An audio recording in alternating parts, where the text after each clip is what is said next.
Boy, look at me now. Now I get to join in on Disney chats because I was there last week. We're delving into some Disney magic this morning. Travel writer Natalie Preddie, back from a family trip, much like we just got back from a family trip. Exactly. And I talked about it earlier this week. We had a fabulous time, and then we have the expert here. Of course, I'm going in a few weeks. You're going. You're Disney expert.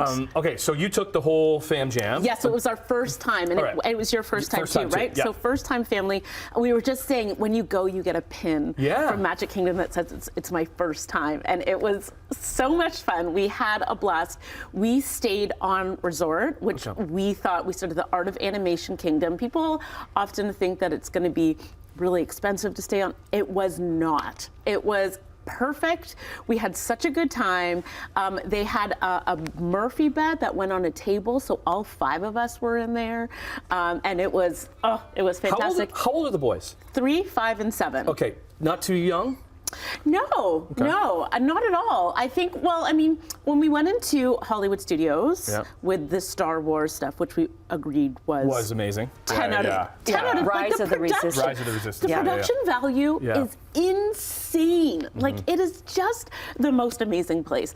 And maybe the 3-year-old was a little too short to go on some of the rides. Didn't really get the whole Star Wars experience.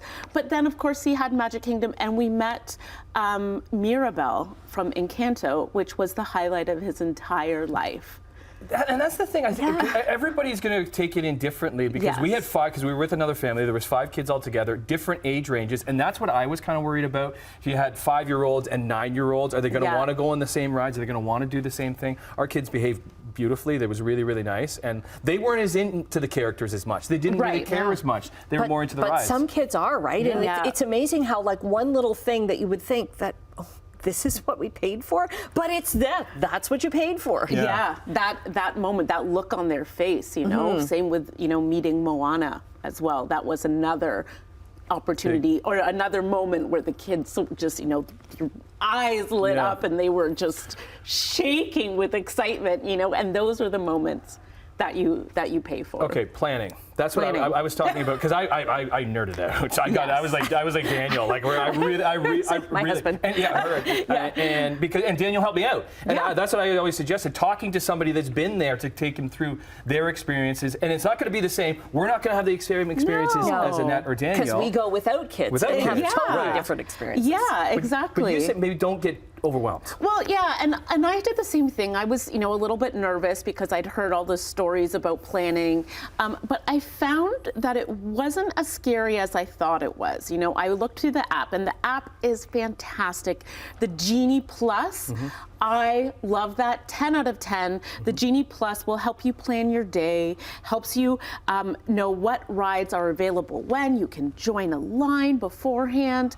And I found with that, I was able to make sense of my day and book my meals and figure out what was around me. And I felt like it helped, and it was fairly easy to understand once I just slowed down, didn't panic, and took some time to... Meals was a big suggestion from you. Yeah, to book, and you have to do that so far ahead, right? But we always suggest, like, book one sit-down meal so that you can take a break out of the heat kind of thing. Take a break and sit down for an hour. And how did you like the meals? I loved the food. Yeah. I wasn't sure what it was going to be like, and I was blown out of the water, especially as I'm celiac, so gluten-free. They do a lot. Nailed it. They nailed allergies. So, you know, they had all these different foods for different allergies, and they would make separate waffles for me for breakfast. Everywhere that you went, there was a gluten-free option, and I thought the food was amazing. Look at that. We met Pluto. It was amazing. We had such a good time, and that was one of my favorite meals as well. And look at that giant pizza. That was Epcot. When did you go? Because that's the other thing. We only got about 30 seconds left, and I know you have something to offer everybody at home too. But like, when is a good time to go? I guess. You know what I mean? It works around your schedule. You went on a busy weekend. We went on Easter weekend. Well, yeah, I mean, that's a busy time. January wasn't packed. Okay. It wasn't packed, but it was still, there were still lots going on. We still met the big guys, you can see right there. We got 15 seconds left. And you know what, right now, as we were saying, Canadians, you can save 20% on your tickets right now. Book before May 9th, all of the park tickets, especially for Canadians. They want us to come down. We'll hook that up with our website, cach.com/morninglive. Oh boy, That's what a good. going to the rodeo roundup.